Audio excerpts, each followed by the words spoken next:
Ciao, io sono Melissa e con la mia scuola sto affrontando un progetto chiamato I Libri Viventi.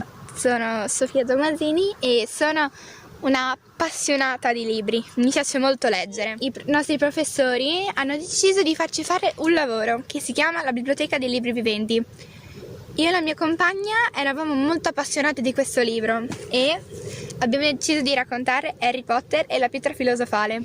Penso lo conoscano già in tanti, ma io voglio ripresentarlo perché ho notato che comunque molte persone lo conoscono ma non l'hanno mai letto. Ho conosciuto questo libro, questa saga alle elementari grazie alle mie compagne che me l'avevano consigliato. La prima volta che ho sentito nominare questo libro ero in quarta elementare e non riuscivo a capire molto chi era, così iniziai a leggere i libri e poi a guardare i film e poi mi innamorai di questo Harry Potter.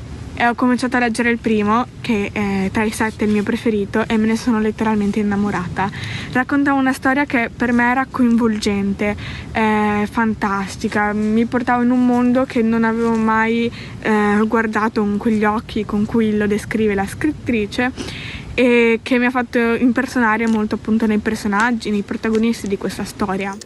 Questo libro racconta la storia di un ragazzo che vivrà tantissime avventure magiche, scoprirà che lui non è un ragazzo normale come tutti gli altri, ma è un ragazzo speciale. Quando scopre questo nuovo mondo che è avere una famiglia, una vera famiglia a cui si tiene veramente, avere degli amici che ti vogliono bene, un posto dove vuoi tornare sempre, dove ti piace stare, dove ti senti a casa appunto. Ti fa immaginare di essere in un mondo che non è la realtà. Questi libri mi hanno aperto un mondo, dopo averli letti appunto ho iniziato a leggere tantissimi libri, è come se mi avessero sbloccato.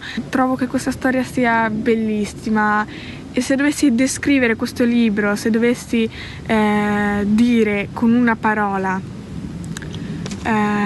direi libertà. Posso consigliare questo libro a molti ragazzi a cui piace leggere, ma non solo ragazzi, anche adulti a cui piace molto leggere o che piacciono le storie di magia e di immaginare di essere in un mondo che non è la realtà.